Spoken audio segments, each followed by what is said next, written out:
this computer. Okay, so the video is recording. Hello, everyone. Thanks for joining in. Today we have a session about NPM and how to become a successful open source author. We have Tine Kondo with us, and he will talk about how you have to manage NPM packages. And thank you, Tine, for this talk. And everyone, have a good evening with us for this for the following hour. And Tine, the stage is yours. Thank you, Radislav. Hi, everyone. Welcome to this talk about how to become a successful open source maintainer. We will try to have a focus on everything that is node related, but some of the things that we learned today are also applicable to other kind of ecosystem like Java or else. Just before I go further, I want to mention that this will be my first time to give a presentation in English. So I will try to do my best so that you can understand me. But if you don't, please be gentle and don't hesitate to ask again in the QA session if something wasn't clear during the presentation. So my name is Tine Kondo. So I'm a software engineer and team leader at SIR. You can here have my information on social media, GitHub, Twitter, and my professional email if you want to contact me afterwards. I'm a huge fan of Angular, the framework, and also of Spring. I love open source, of course. I tend to publish and to create a lot of tools that I use for developers. Mostly to improve their lives, and you can also find those tools on my GitHub page. Some of them are tools that I use personally for my projects, and when I think that they are useful to others, I publish them as open source projects. So feel free to go on my page and to see the rest of the project. So today we will be talking about open source, of course. This is a little bit of the agenda that we'll have together. First, we'll start by defining what open source is very quickly.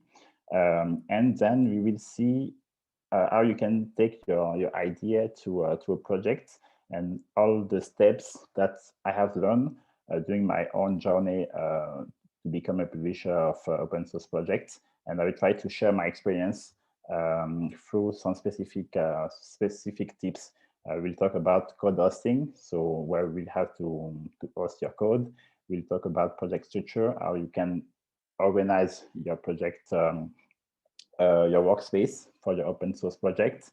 We'll talk about some techniques to help you commit your code, to help you release your code. And at the end, I will showcase some of my projects that use those very technique to help me maintain and develop the project. So first, open source. What is open source? I think this is clear for everybody here. An open source is a software that everybody is free to use because the code is available. You can of course study it because you still have access to the repository. You can modify, enhance the code for your own benefit, and you can even at the end redistribute your own version of this code. So it's a great platform. It's a great way to contribute to the community, and it's helped a lot of people to produce software and to learn about software. One of the biggest advantages, of course, I just say that it's the fact that by looking at other projects, you will learn a lot. Me, for example, as I was a fan of Angular, I used to go to a project that is called ng Bootstrap, which is an implementation of the Bootstrap library for Angular. And the project was so well done and so well documented that I have learned a lot just by reading at the code. And it was a practical use of everything that was in the Angular ecosystem. And it was more easy to understand at the time than the official documentation on Angular. So it's a great way to learn and to improve your skill. Of course, it's also a great way for you to give back to the community, because I guess as a developer, you certainly have used open source code for your own project. But when you decide to share your own library or your own project, it's a great way to give back what you may have received from the community. And a third aspect of why open source is really important is the fact that it allows you to create your portfolio, because you are free to do whatever you like. If, for example, you are a fan of, I don't know, cloud technologies, and you want to showcase your knowledge on this specific matter, you can create your own project that is related to cloud, and it will be added to your portfolio, to your CV. So it's a great way also to get started, to create your own showcase, and to be able to work on stuff that maybe you cannot be working on at your employer, for example. A fourth reason why it's important to do open source is the fact that the community is really great. I know that thanks to my open source project, I've learned a lot just by talking with other people who were contributing to the same project as me. It was very people who do open source are people who are passionate, so you can always have the best conversation about a specific topic because you know that those people are in the same mindset as you. So it's really another great way to meet people and to improve and to know better by just talking with them. And the last point for me, it's maybe the most important, is that yeah, it's really fun to do it, because yeah, it's either you like it or not, but most of the time you do it on your free time, and it's also a great way to have fun and to express yourself. So these are a few reasons for me why it's important to do open source. Now we will see. Let's say that you have an idea and you want to share this idea to transform this idea into another person's project. The first step that you will have to tackle is the code hosting. I mean, it will be to answer the question where you will put your open source project. Today, there is a lot of platforms that allows you to host your code freely. Here are the two principles, in my opinion: GitHub and GitLab. GitHub being the first and the most used platform to host open source projects. The two platforms are very similar in functionalities. I believe GitLab is even is more powerful than GitHub, but maybe a little bit less known by the community. But nonetheless, those are two great solutions. They are Git-based, so we all know that Git is one of the greatest versioning system that is out there. So that's a great thing. They have built-in issue tracking. That means that people can write at the same place where your code lives. They can also file issues. If, for example, they find a bug on your project, on your library, they can, at the same place where the code is, file an issue, and you can even have a conversation with them about the bug that they found. So this is very interesting to have this feature built in. You also have a documentation page that is also built inside the platform, GitHub and GitLab. And you can also automate a lot of things through continuous integration and continuous deployment. These two techniques exist on the two platforms. On GitHub, I believe it is called GitHub Actions, and on GitLab, it is called GitLab CI. It's the same thing, really. You have a file where you can, for example, decide what is done or what is performed automatically by the platform when, for example, somebody push a new code, or when somebody, for example, create a pull request on a specific branch. You can decide, for example, to run tests, to perform some linting, or to perform some checks, etc. So it's really really great and very well integrated into the hosting platform. Another feature of the two GitLab and GitHub is the fact that they can also host your artifacts. So you have the code. Once you deploy the code, or once you build the code, you will produce some artifacts, and you can have them stored directly inside the repository of GitHub or GitLab.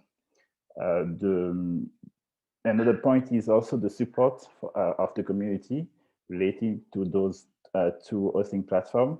There is a lot of FAQ and a lot of support from all over the place. So if you have a question using a specific feature of GitHub or GitLab, you can be sure that people already have answered those questions, and they can share their knowledge with you very easily.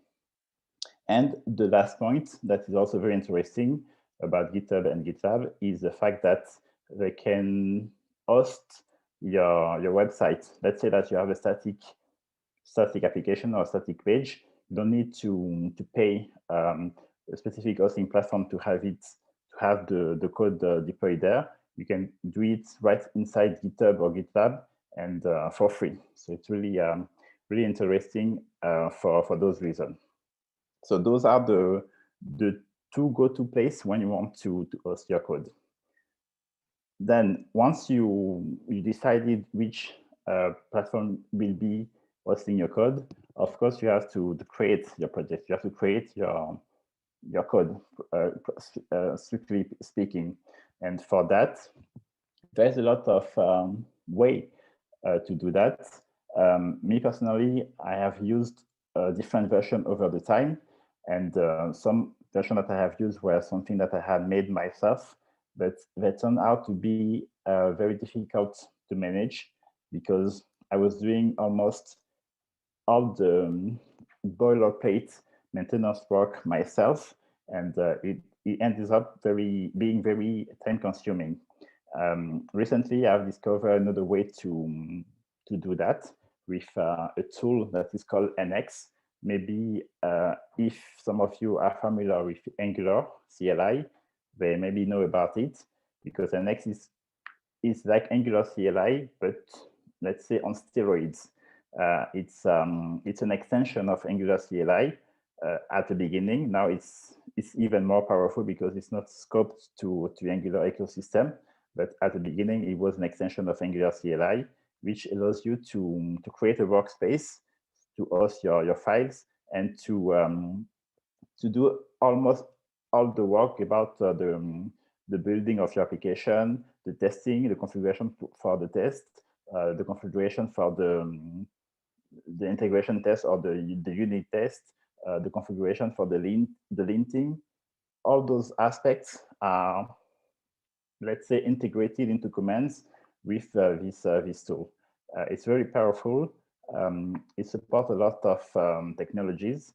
Currently, it supports front-end technologies like Angular or React. I believe Vue also out of the box. You can also have backends like Node.js, Nest.js, or Nest.js supported.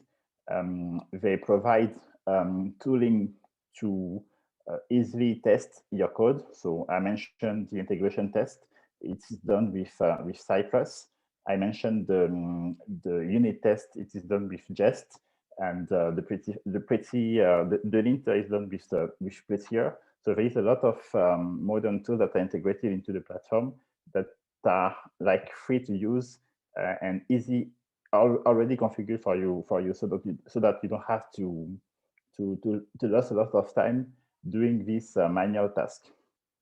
Another advantage of the platform is that it creates a monorepo-like environment. So you can have all your packages all your, let's say that you have a lot of libraries that are connected together. You can have them in the same place, and they will be built and managed nicely by the platform. So this is another great advantages of NX. It's the monorepo development style.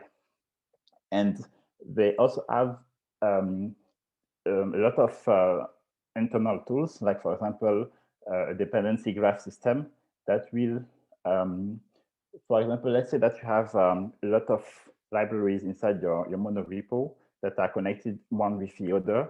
You can, with NX, generate a graph of the dependencies and to see which part is affected when you do a change on another part of your libraries. So it's a nice view, a graphical view of your infrastructure, and it can really help you to easily identify dependencies between your system.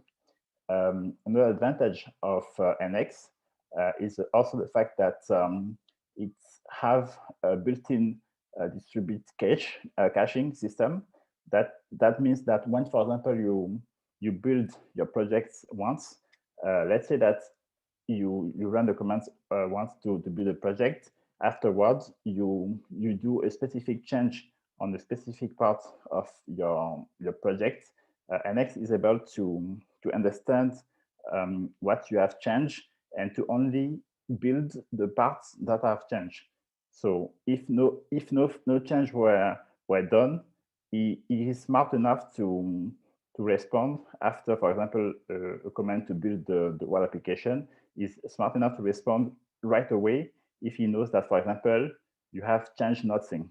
So this will, instead of having to compile everything at once you run the command, he can smartly decide whether or not it is necessary to rebuild your application. So it ends up saving a lot of time for you at the end of the day. And lastly, one of for me, the biggest feature of NX is the fact that it is highly extensible. They say that NX is like a VS Code of code, because you can install a lot of extensions to do almost all the work. For example, if you don't have the support for a specific framework or a specific tool, you can create your own plugin using the API to have this feature integrated inside your repository. So it's really very powerful. So that's the stack that I use on my personal projects, and it saved me a lot of boilerplate code and configuration. So how do you use it? It's very simple. They have an npm package that is available, and an npm binary that you can run to create a workspace. So here is an output of what it looks like. So here I enter the command, which is create NX workspace. I'm using the latest version. And here you have to specify two things. You have to specify the name of your organization, which will be the main folder that will host all your packages at the end. And after that, you have to specify what kind of projects you are building. Either you are building an application for Angular, or a library for Angular, or a React component, or a Nest component. You have a lot of templates that are available. And for me, for example, or for you also, if you want to create a simple open source project, the best template is the last one, which is OSS, and which allows you to create an empty workspace that is suitable for creating open source projects.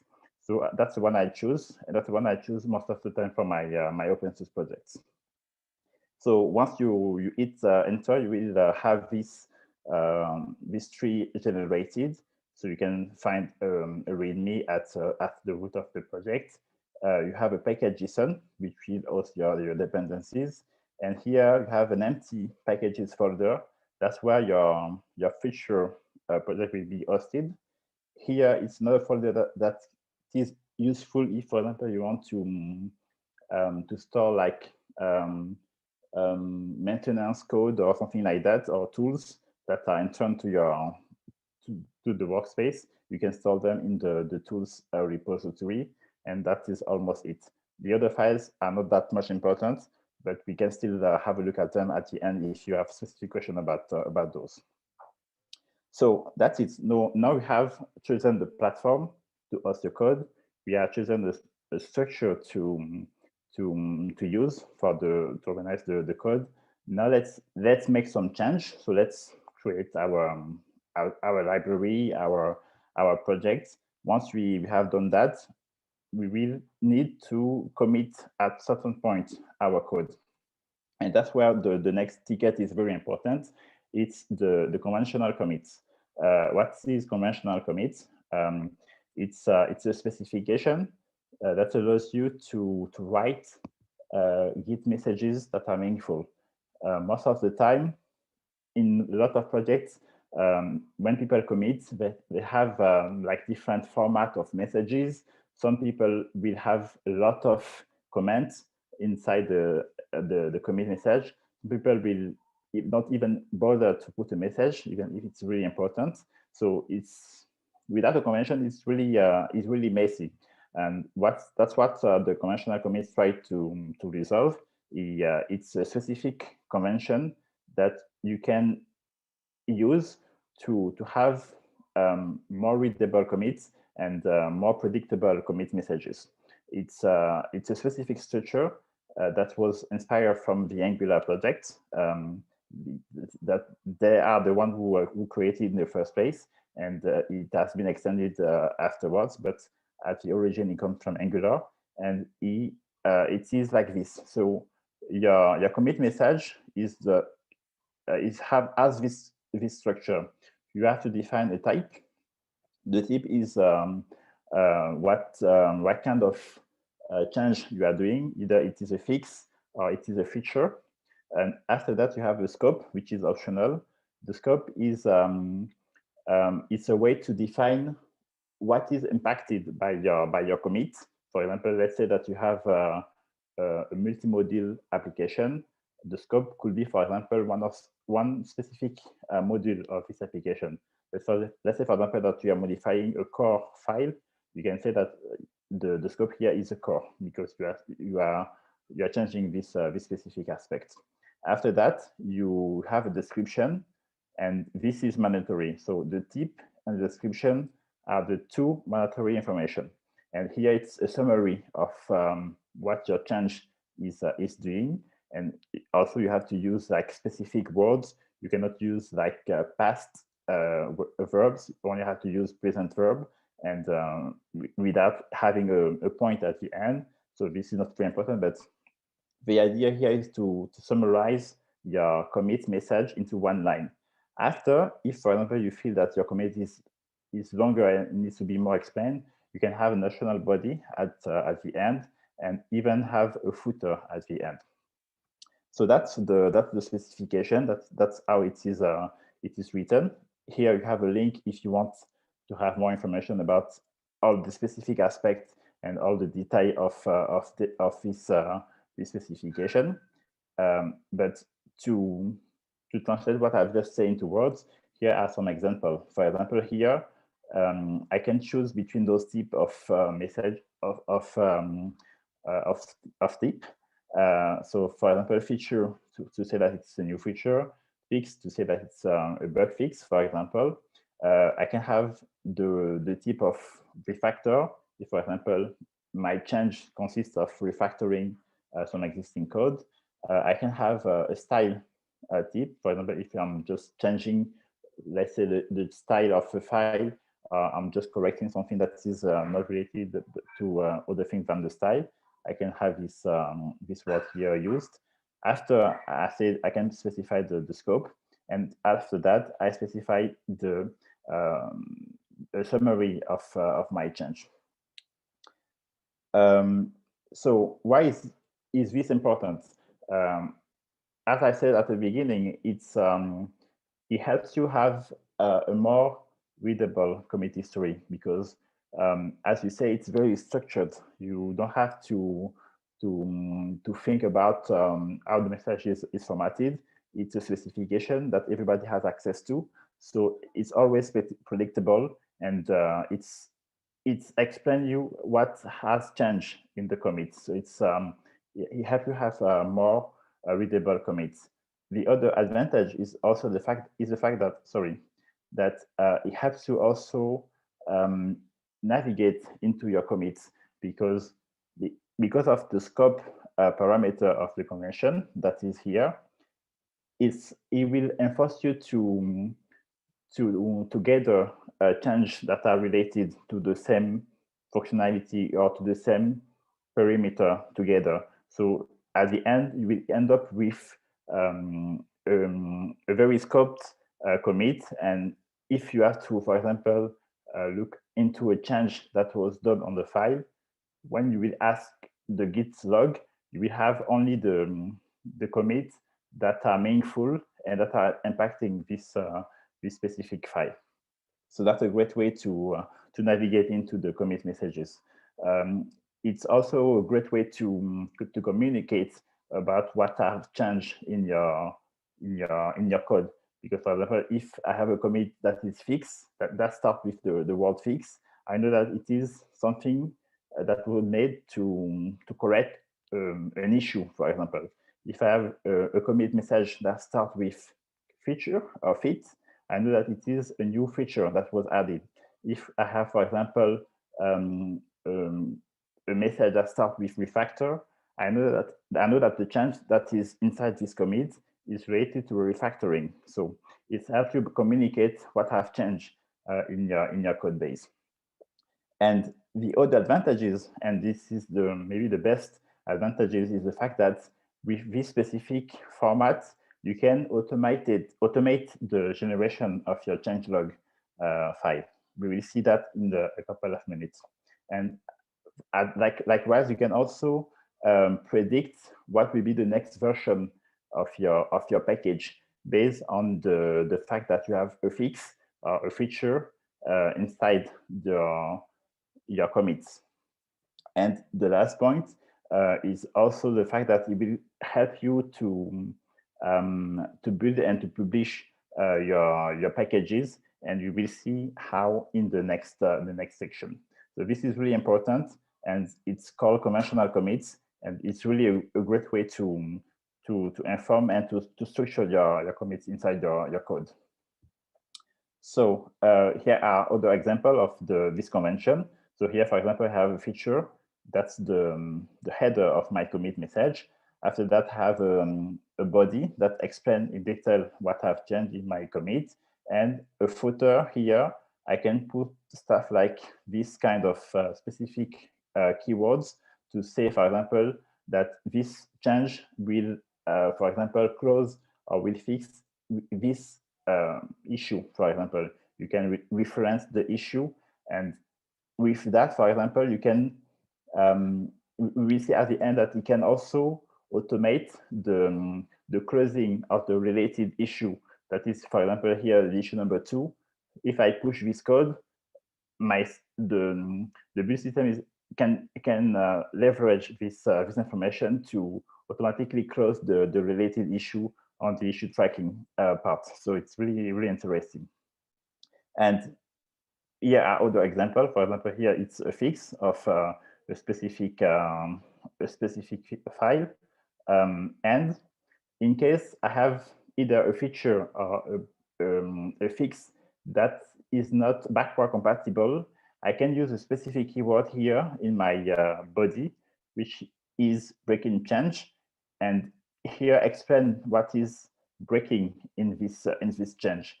And thanks to that, with this header message and this body here, we will see that it will also help the system compute the next version of our application. I will clarify this in a few moments. So we saw the convention. So it's a specification at the heart, but in your project concretely, you have to be able to use it. You can use what we call Git hooks, which are like extension inside the Git versioning system that can call the specific code upon some specific action on Git. For example, if you are about to commit, Git has a hook that is called pre-commit that can be called to perform some checks, and according to the result of those checks, the commit can happen or not. So that's thanks to those hooks, you can easily enforce those the specification of the conventional commit right inside Git. For that, there is a project that is called ASCII. It's an npm another implementation of Git hooks that you can install inside your project to inform this specification. So here you have the command line to do that.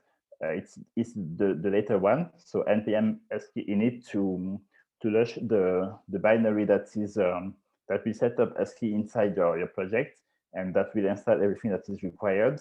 And above, it's a tool. It's called CommitLint. It's a tool that implements the specification we just saw. The conventional commit specification is implemented in Node.js by a lot of packages, but this one is for me the best because it's better integrated with the other system that we will see later on. And you can also specify a configuration of the conventional commit. They have a lot of extension of this specification. There is one that is coming from the Angular world that is called config Angular, but you can also have other versions that are more or less different, but the idea remains the same nonetheless. So that's the part to inform the conventional commits inside your project locally. But yeah, and once you do that, so that will be the structure of the ASCII. So the tool that will enforce those conventions. I mentioned in my talk earlier that you have the ability, for example, to execute some code before the commit is happening. So that's the pre-commit hook. You can, for example, here run test before, and you have another hook that is really called during the commit itself, and that's where you can validate that the commit message is matching your rules, is matching the conventional commit rules. So this is the command that will, for example, run upon committing. So that was ASCII, but and if, for example, you have a commit message that is not well formatted according to the convention, you cannot even you won't be able to commit your code because the Git will have failed, and it will tell you, for example, what was wrong. In my specific case, I don't know if you can see my mouse, but it is here. It's the third line. I have a message, a commit message. So here you can see the header, but my problem here was that the first part of my message, which is, if you remember correctly, the tip of the commit, it was testing, and it was wrong because, in fact, only those tips are available. I can only use feature, perf, fix, core, CI, revert, or test, but I cannot use testing. So when I try to enter this message during my commit process, it fails, and I wasn't able to commit because of that reason. So that's the power of ASCII right here in action. But ASCII, you have to know that it's good, but it's local, and unfortunately, it can be skipped. People can, for example, when they do the git commit command, they can give a no verify flag that will disable those checks, those hooks. So ASCII is good to have like the rule enforced locally, but the best solution will be to have the rule enforced inside your CI platform, and that is inside your GitHub action or your GitLab CI if you are using GitLab to host your code. And for GitHub, there is a specific action that is called commit linter that will perform the same kind of verification that we just saw locally with ASCII, but that will perform them at the whole project level, so that, for example, if somebody submits a pull request with a message that is not matching the convention, it will still fail because of this action. So that's the best way to really enforce the commit, the conventional commit convention inside your project. Okay, so I don't know if it's still clear for everyone. I don't have your feedback, so it's a bit weird for me. But anyway, if you have questions, we can still ask them at the end, and we'll answer them. So the next part is the it's a semantic versioning. It's another aspect of the managing of an application or an open project is how do you increment your version of your packages, and this specification helps you decide how this can be performed, and we will see that it also leverage what we saw before with the conventional commits. You leverage this specification to know if the next version of your package should be a major version or a fixed version or a minor version. We will see how. So that's the idea of semantic versioning, is that your application version is structured into different parts. So you have a first part that is the major part, and this part is incremented only when you do a breaking change. So for example, let's say that, for example, you have a new feature that is breaking your existing version of your application. That means that your next version should be a breaking version. So that's the major part. After that, you have at the middle the minor. Minor if it is when you do a new feature that is not breaking, that is backward compatible. So there is no need for the user to increment the whole thing. They can only increment this minor version without having to fear about breaking the whole application. Because if this version gets incremented, it only means that your library or your package was improved, but in a non-breaking way. So it's safe to update to when you have a minor version change. And also for patch is the last part of the version, is when you, for example, you correct a fix, a bug. So it's also a non-breaking correction of the bug. So you are sure that you can also update the packages to the next patch version without fearing that this will break your all projects. And the last part is optional. It's, for example, if you are releasing a beta version of your library, or if you are releasing an alpha version or a release candidate version, that's the last part. So it's optional, but if you have to add it, that's how it has to be formatted. So why is semantic versioning important? I believe I said that during my explanation earlier. Is the fact that they better communicate what changed in your package, because based on the parts of the version string that have changed, you know that if it is a breaking change or just a feature, a new feature. So you know if it is safe or not to update to this next version.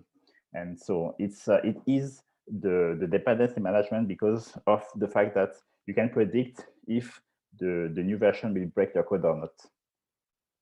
So how does it work? And how do you decide if the version is breaking or not? Is based on the change. So you have to ask yourself first, is the change backward compatible? If it is, so you go to the left part, you have to ask yourself, is it a feature? If it is a feature, so you know that it is the minor version that will change. So it's the middle number in your string. But if it's not a feature, so it's a fix, it's the third part of your string that will change. So it's a fix of it's the fix of an existing issue. And if you go up again, if instead it was a breaking or a not backward compatible change, it's necessarily a breaking, and so it's a major version bump. So it's even if it's a feature or a bug fix, you have to increment the first part of your version number. So here are some examples, but maybe this become more clear when you see the example. So here, for example, I went from the version 102 to 103. So it's a backward compatible bug fix. I have fixed something in a backward compatible way. Here, I changed the version from 102 to 110. This means it was a new feature, a new non-breaking feature. If instead I have changed from 102 to 200, for example, this means that it is either a breaking feature or a breaking fix. A fix that will break, for example, if you have to change your API to correct a bug and you change it in a non-backward compatible way, that will necessarily trigger a major version bump. So this case, it's a breaking change. And the last example is the part that I mentioned when I say about the optional part of the version number. If, for example, you go from a beta 1 to beta 2, it's what is called a pre-release of your library or your package, and it is increased based on the previous version. So if it was beta 1, it will become beta 2. If it was beta 2, it will become beta 3, and so on. So that's the semantic versioning, and that's it's a way to explain based from your version number what have changed in your code. And the most important part is this one, is the semantic release part. And this part kind of brings together the conventional commit that we saw at the beginning. So the convention that specify how you have to write your commit messages, and the semantic versioning we just saw. It's something that brings those two specifications together. So what it is here you have a well definition than what I have just said. It's a way to automate fully your release process, so that you don't have to change the version of the next version of your library manually. Instead, you rely on this tool to, based on your commit, decide if the next version of your application should be, for example, 102 or 110, for example. And it is all this job that you will have done manually in previous version of your library. If you have semantic release in place and set up, you don't have to never have to worry about the versioning of your application. You only have to focus about committing your code, sticking to the rule, the conventional commit rule, and that's it. The next is handled for you by the semantic release. And it do a lot of things. It will determine the next version of your application. It can generate your changelog file, and it can even publish to npm or GitHub or GitLab very easily. So those are the feature of the semantic release. So automatic release process. As I said, it is based on the conventional commit convention. So it enforces it inside your project. It also enforces the semantic versioning specification. And once it is in place, when you decide to release a new version, the changes are available right away to your user. You can even notify people who are, who, for example, find an issue that you have fixed inside your release. The semantic release tool can notify people who are interested about the fact that you have, for example, fixed this specific bug. So it's really very useful. It is integrated with a lot of CI platform out there. It is integrated with Travis, GitHub Action, GitLab CI, Circle CI, and all those other tools. And as I said, it takes away all the pain of having to determine the next version of your software. You really never think about that anymore, and you leave it all to the semantic release tool. So here you have some example of what the tool can do. So this is an extract of one of my projects, and here you can see it is the GitHub release page that was generated based solely on my commits. So I have followed the conventional commit convention to write my commits. And once I was ready to release the next version of my code, I was at first working on a specific branch, which was not the master branch. And once I was ready enough to release, I only have to merge my working branch, or to rebase my working branch on the master, and that will trigger the semantic release process. It will look at your commit messages. It will determine if it is a fix, if it is a feature. It will kind of roll out the decision tree that we saw earlier to determine if you are breaking or if you are not breaking. And based on all those checks, it will increment the next version of the application, and it will generate this file to better communicate about what have changed in this specific release.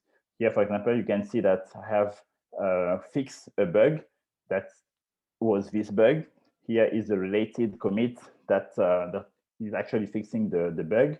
And inside this release 1.3.0, I have also added 2 non-breaking features. So this is the first non-breaking feature, and this is the last one. So all of that, I haven't had to focus about it, and it was handled for me by the semantic release tool. So it's really, really powerful.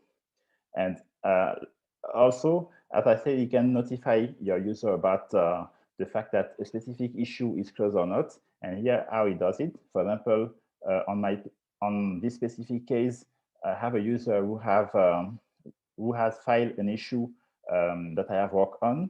Once I fix the issue, so I mentioned in my commit message the fact that this commit was fixing this specific issue, and that was enough for the semantic release tool to identify this issue on the issue tracking system, and to notify the user that the fix was done and was available on this specific version.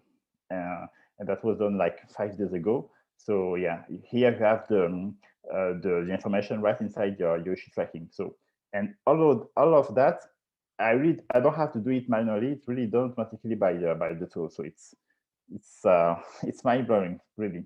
If you have to do that before manually, and once you have understood and set up the semantic release, I can assure you that you will never want to go back to manually versioning your file again. It's way easier with this tool. So how do you set up the semantic release? Here is the command. There is an implementation of semantic release in almost every platform available out there. And there is one for Node.js, of course, that you can install. It's a binary that you can run. That is the semantic release CLI. And once you do that with this command, it will trigger it will ask you a set of questions so that it can understand your project and it can do its magic. For example, you have to specify if you intend to publish on NPM, you have to specify to the tool your NPM username. If you want to push your changes to GitHub release, you have to specify your GitHub username. If you are using Travis, or if you are using GitHub Actions, or if you are using Circle CI to manage your CI/CD, you have to specify your credentials so that you can log in on your behalf to perform the release phase. And once you answer all those questions, it will set up your node-based package to be semantic release compatible. So all is done in one command. It's really powerful. So that's it. That's the last part of the the managing process, and all those things are things that I use personally for my own project, and it's really time saving. Now I will talk a little bit about some of my projects that are using those techniques. One of them is this one. It's NX cookie consent. It's a project that I've created a few years ago that is available on GitHub. And the idea here is to integrate a cookie bar inside your Angular-based application, so that people can ask for consent or not. And it's pretty feature complete. You can customize it. You can customize the appearance of the cookie bar. You can it is integrated with the translation system if you have one inside your Angular project. And yeah, it's pretty much well tested also. I don't have a lot of issues on this project, and yeah, it's you can use it for your Angular application if you have this need. The other one that I've made, it is NGX up to date. So it's a lot of things related to Angular, because as I said earlier, I'm a huge Angular fan. This one, it's a GitHub action that help keep your Angular CLI projects up to date. The idea is here is to automatically perform the ng update command for you at a specific time or frequency that you can determine.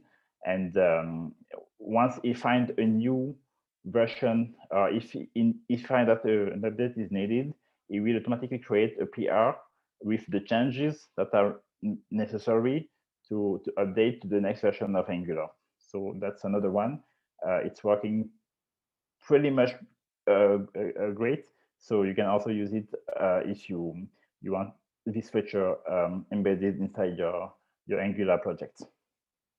And the last one, or the last ones, because it's a set of plugins, it's this one. That's the one I'm working currently on. It's a set of plugins that I've made to enhance your NX workspace. I don't know if you remember, but at the beginning of the talk, I mentioned in the project structure part that you can use NX to organize your workspace. And one of the advantages of NX was the fact that you have a great extension system that is made by plugins. So you can extend this workspace to do pretty much what you like. For me, for example, I wanted to integrate two ecosystems that were not natively present on NX, which are Spring Boot and Flutter, the cross platform for doing mobile development. Not so much mobile, but at the beginning it was for mobile development. And those two ecosystems were not present inside NX.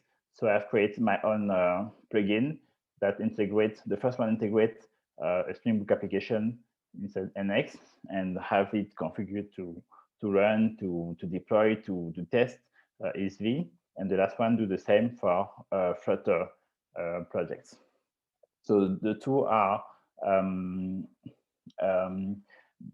based on all the things that I have mentioned earlier, all the conventional commit, the semantic release, the semantic versioning, and the project structure with NX. This last project is really the one that use all those techniques together. So it's also a great way for you if you want to have a clear understanding on how you can set up this concept inside the project. Of course, those projects are open source, as I mentioned, and you are free to give them a star if you like them, or even to contribute if you have used them and you have an interesting idea that you want to share with me. I'm very happy to receive new pull requests regarding those projects, and yeah, you are free to help me make them better. I have, for example, a lot of not issue, but feature that I would like to integrate inside my this last project. And if you go to my repository, you can have them in on top of the issue tracking page. Those are some point where I'm a little bit stuck. So any help is welcome. Is more than welcome to help me tackle them. So that's it for the tips I have to share.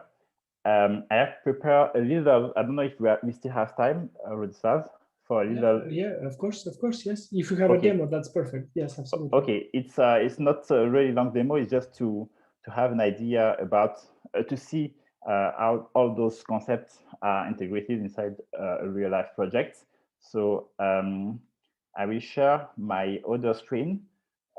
So here is this NX project that I have mentioned, and this project is really built with everything I just mentioned in my talk. So it is using NX for the workspace. Here we have a lot more files, but because I have made some customization, but not so much. At the root, you can find the package JSON, so the root file for specifying dependencies and everything that is related to your dependency inside your project. You have a README file where you, of course, describe what your project does. Just one moment. You are sharing a screen, or you are sharing only the slide? I am sharing a screen. You don't see it? We see now the slide with OSS Projetcs and the American. Okay, sorry. I thought that the string was still doing. I believe I have to.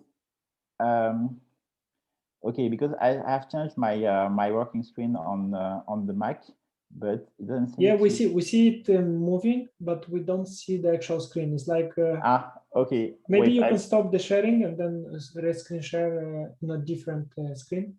Okay, I will try to do that. Let me try. Up. So it is here. Can you see it? One moment. Yeah, we can see it now. But okay, perfect. If it's possible, please make the screen, the text a bit larger with some scroll, if possible. If not, yes, I will try to do that. I'm not used to. I don't know if somebody knows the shortcut. Isn't command and then scroll? It doesn't work. I tried that, but look, you have command equal. Try command equal. Command equal. Yeah, it is working. Can you still see my screen? Yeah, it's perfect. Okay, it's a bit messy on my side, but if you can see, that's good. Yeah, just resize the panel, the project panel, and then we'll see more in the file. Yes. This, I will try to close the command for the moment. And yeah, it's not really useful to have this. Yeah, that's it. So this is the structure, the work structure of my project. So here you have the README where you can put the documentation of your package. It's like an entry point to help people understand what the project is about. Your package JSON.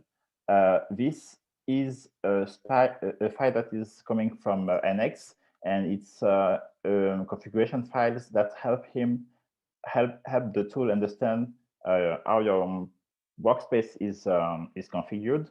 For example, here I have two sub-projects inside this umbrella project, which are NX Spring Boot and Flutter. I have some integration tests that are also generated for me by the tool. So I have to reference them so that he can do his magic and understand, for example, that the integration test project is linked to the NX Spring Boot project. So for example, if I change this, some file here, the file that if I run afterwards the integration test, it will know that I have to rebuild the NX Spring Boot, for example, because I have made some change. So I mentioned that in my presentation, that the fact that it was smart enough to understand what I've changed and to only build what I've changed, it's thanks to those kind of is in part thanks to this configuration file. Here, the workspace, it's well, it's another file that is also here to help the tool locate your important files. For example, here the source code is here inside this path. So that's how he knows where to find the code that you have to build the package, for example.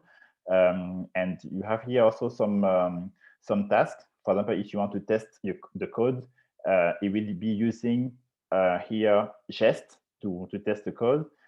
If you want to build the code, it will be using this tool to create the artifact of your code. So these are really like commands to help the tool do all these work.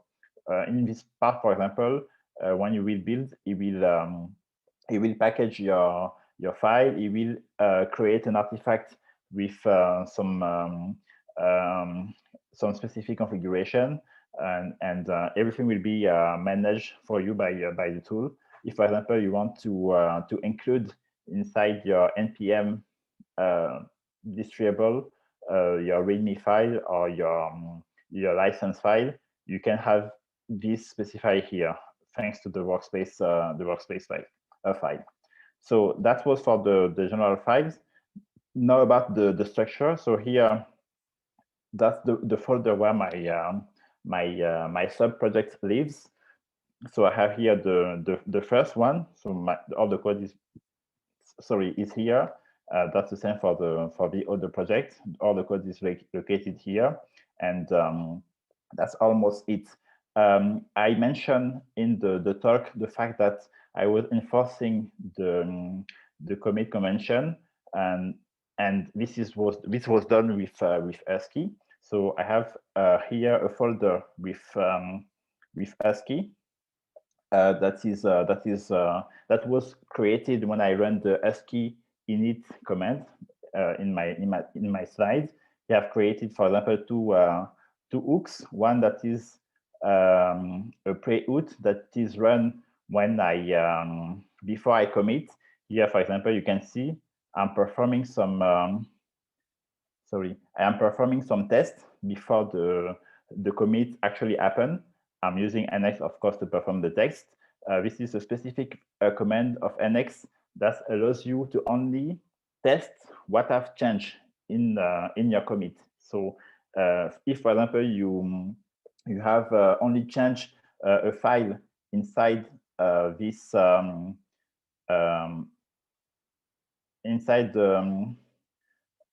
for example, if you only have changed this package with the affected test, it won't build the other one, for example. So it can save you a lot of time that way. And of course, you can also like do things in parallel, so that if, for example, you have to build the two projects because the change was affecting the two projects, with the parallel, you can run them at the same time. So it saves you a lot of time. So that was for the pre-commit hook. And I had another hook for the commit phase, and that's in this hook. I am using the commit lint to ensure that the message is formatted according to my rules. The rules are the fact that I have to have a tip as header, I have to have a scope, I have to have a description afterwards. This is enforced by this command using commit lint, which is a tool that implements the conventional commit specification. Yeah, that's it. So that was ASCII. What else? I have now for the last part, which is related to the semantic release. I have used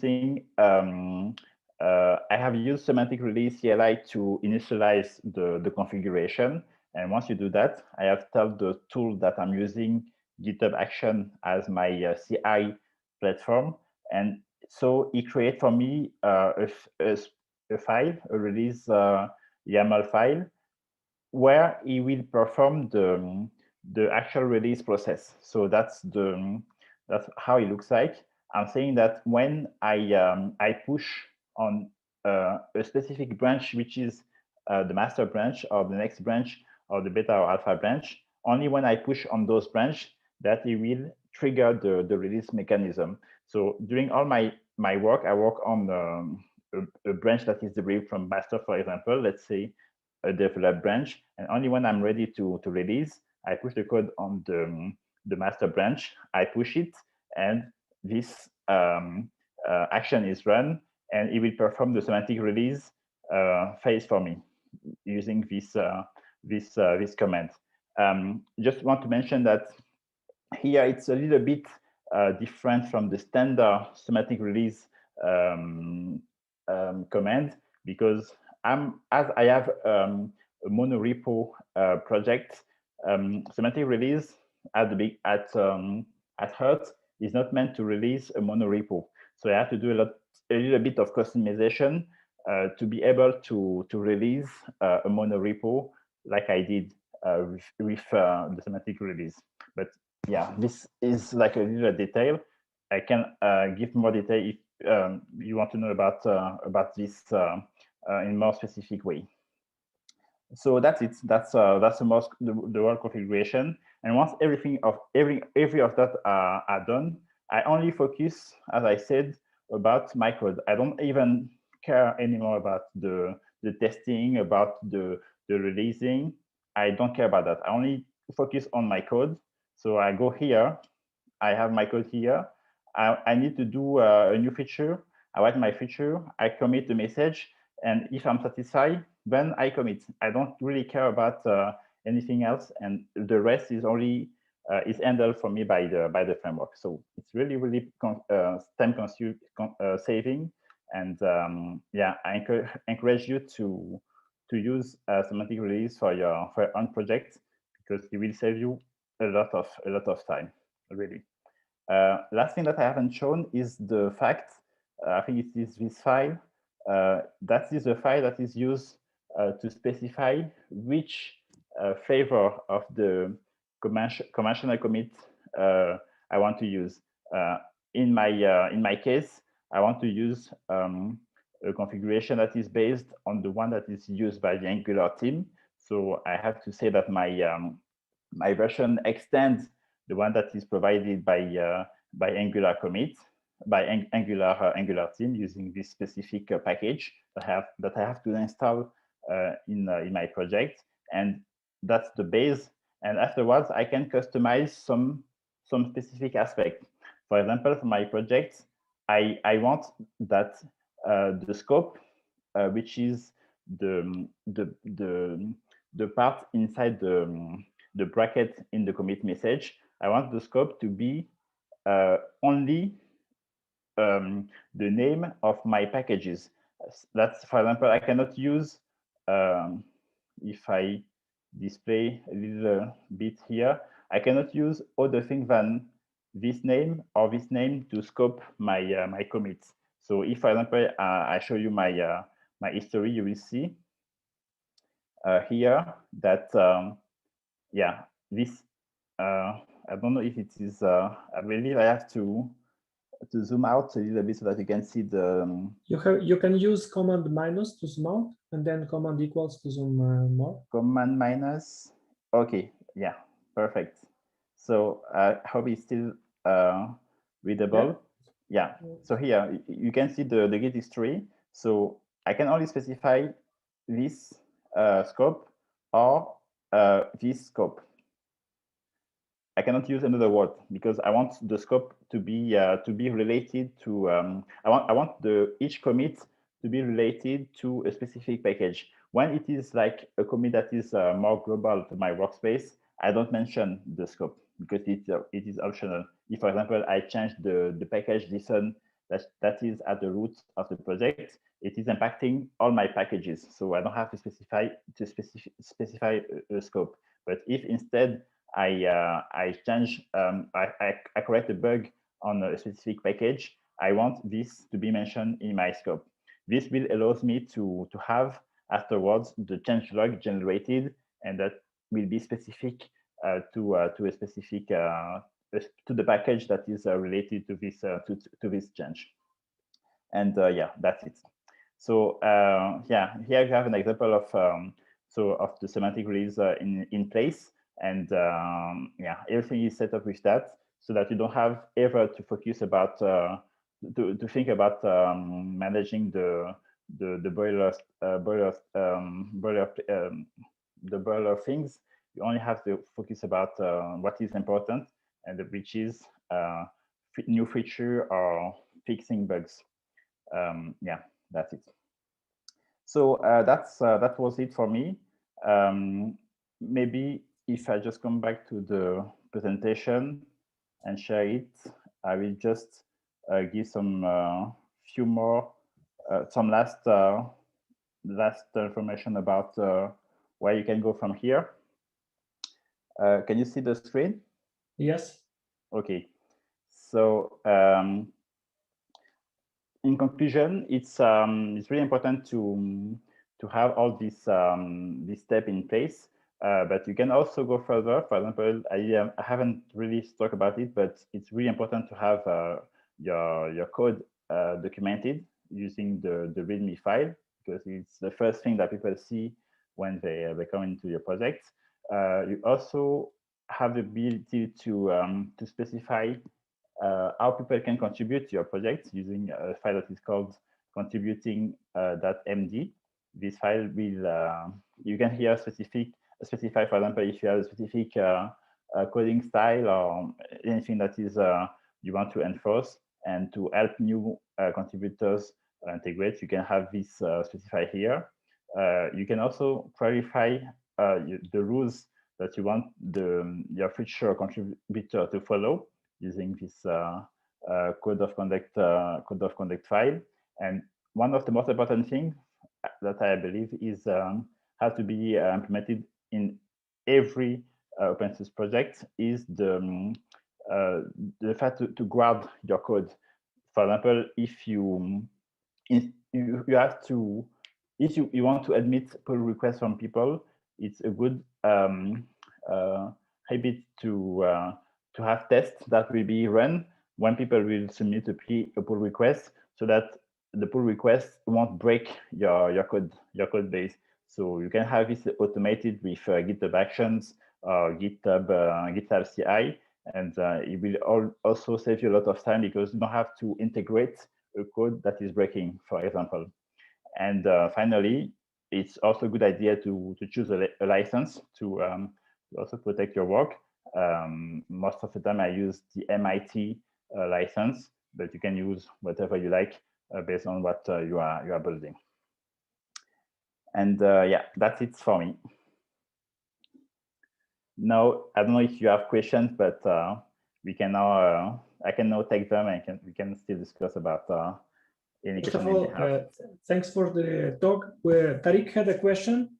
Yes. But I haven't seen it writing. Maybe Tariq, if you are still here and you have the question, you can feel free to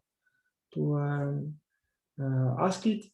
One of the things that I would like to add as well, whenever you are doing open source projects, to me, I find it, as you said, first of all, you can learn much more things and you get better at what you do. I Yes. absolutely agree on that. And for me, I find it, as I call it, like in a good sense of the word, a gladiator arena where you can tune up your skills. I mean, you encounter people who are really good. Yes. And you code, and whenever you are pushing or you are committing something, you usually think not twice, but usually thrice, because you know somebody's going to look, and you know lots of good people are going to look your code. So this forces you in directly, not indirectly, but precisely directly, to just become better and to write better code and listen to what people are thinking and to learn to communicate. I absolutely agree. It's a very good way to learn stuff, to learn to write code and interact. Yes. From your experience, I cannot agree more. I'm totally agree. I totally agree with you. It's yeah, you really learn a lot. Yeah. And from your experience, do you have a good experience with people writing issues, good issues, not so good? Actually, I have on the last project that I have mentioned, the NX Lux projects. I was even amazed by the amount of feedback that I've received from the community. I have two people who are like creating issue, and they are taking time to even specify what the issue is with screenshot, with stack trace, and those issue helped me to improve the plugin even more. So, and it's for me it was great because it's there's something that I miss when I do my testing, my integration testing, or my in-test testing. And when you have this feedback of people that are using the tools and that are, that are experiencing issues and that they submit an issue for you to solve, it's gratifying. And yeah, that's why that's what I like also in this open source thing, is that the community is really pushing, and that's a great thing also. Yeah, yeah. Did you encounter lots of people in Luxembourg doing open source?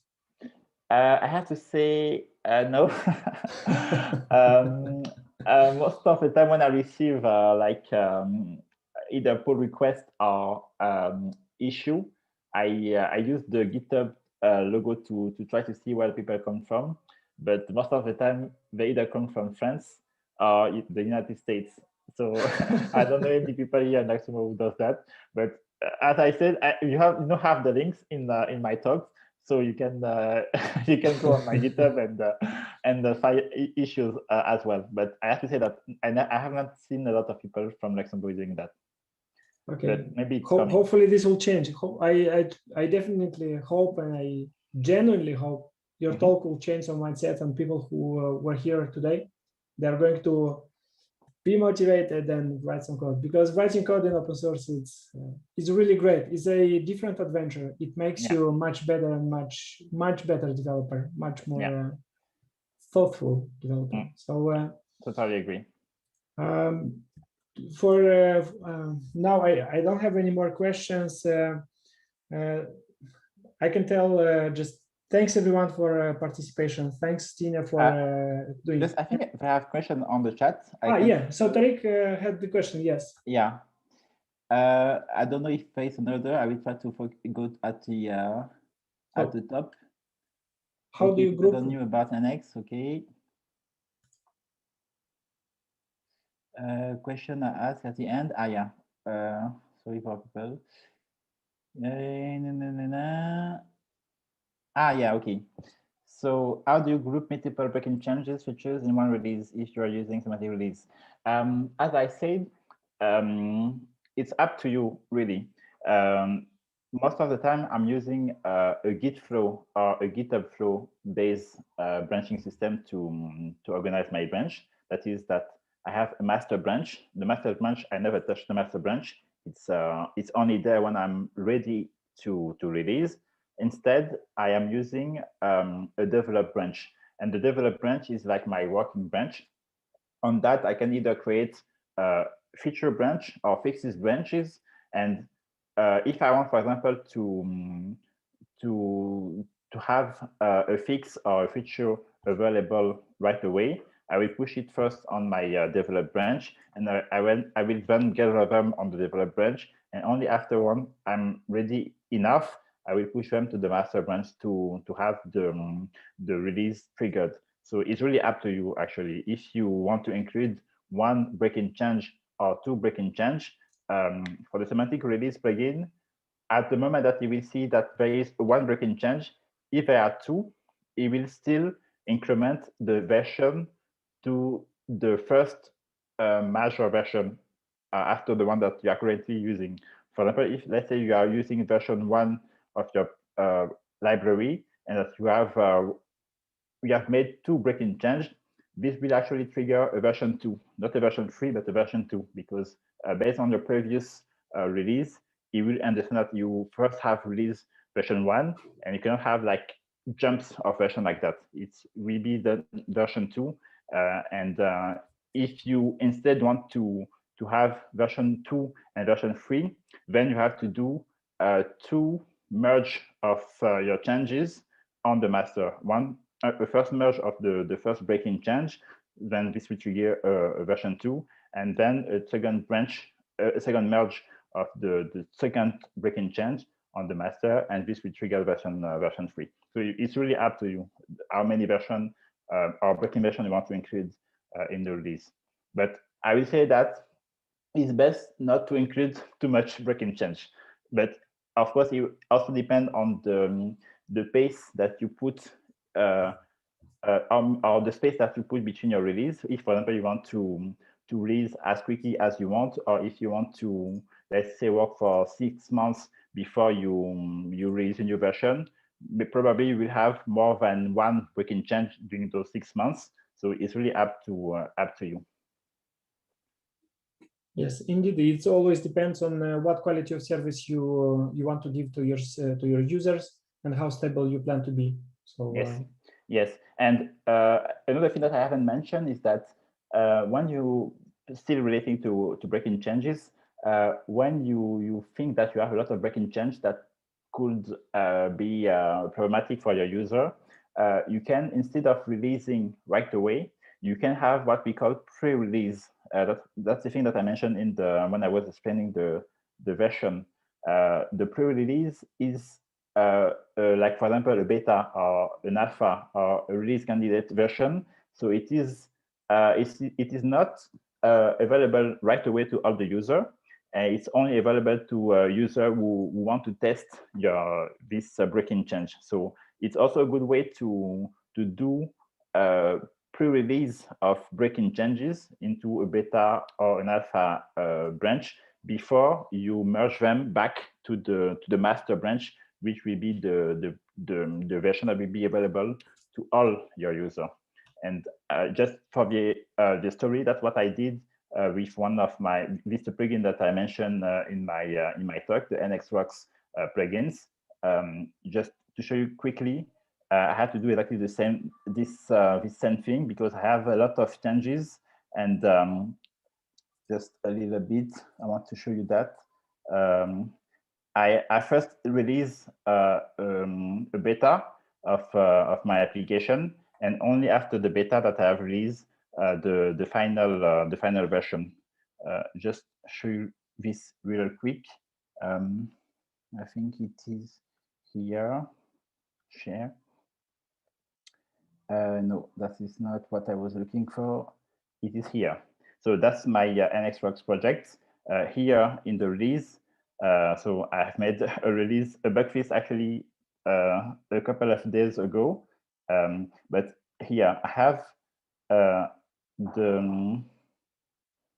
for this specific version that was, let's say, a big version, I have a lot of changes. I didn't want those changes to be available right away to all the users. So I've made a beta version first on April, the 2nd of April.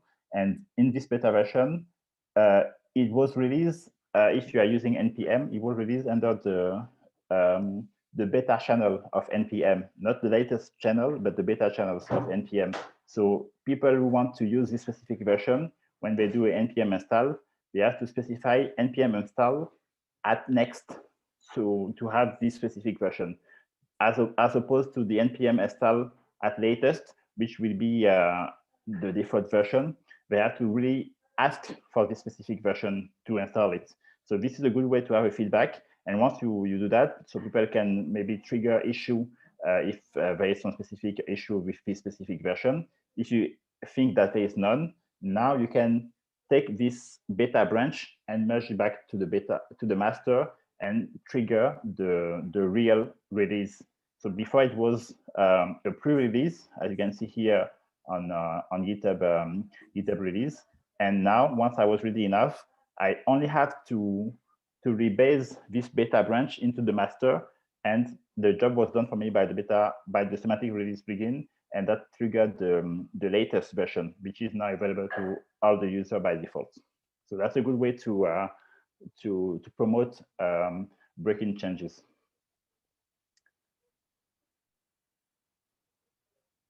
Okay, so I just to make sure, do we have any other questions in the room that will be before we end the session? I'm just asking to double check that we are aligned, or If people don't have questions now, but they have questions later, how they can contact you, and can they contact you? We don't hear you. I think your microphone is. Sorry, I have to mute my phone, my mic. Yeah, I say, of course, you can still contact me. As I said, all my information are on GitHub, so you can either contact me on GitHub or on LinkedIn. You can search for Tin Kondo on LinkedIn and have my my information there. Just maybe quick share the first page of my presentation. So that you can see the contact info.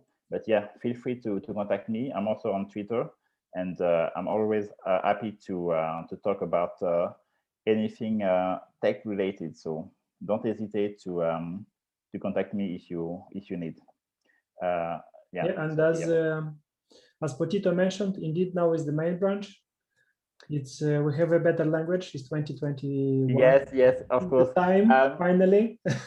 That's right. That's right. I have to say that I wouldn't. That for me, it doesn't matter the fact that it is master or main. Even when they say, okay, it's maybe more inclusive. But anyway, but I have to mention something. The semantic release is not currently update to take in consideration the main branch. So be careful about that. That's why I haven't changed it in my project. I believe there is maybe a pull request to update the default branch to be the main branch, but it's not at the time of the talk the case. So you still have to stick with to master branch. Okay, so as we all want new stuff, but we all are living in the real world. This is the thing, and we still have to deal with the existing stuff. So give it or take. Yes. So thanks everyone for attendance. Thanks, Tina, for the talk.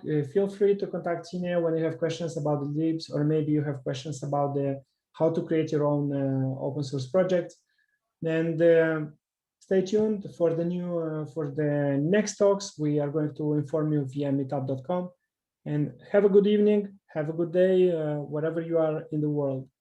We love you. We love JavaScript. Don't forget that. See you. Thank you, everyone. Thanks for attending. Thanks, and guys. see you on GitHub. Indeed. Good idea. See you on GitHub. True.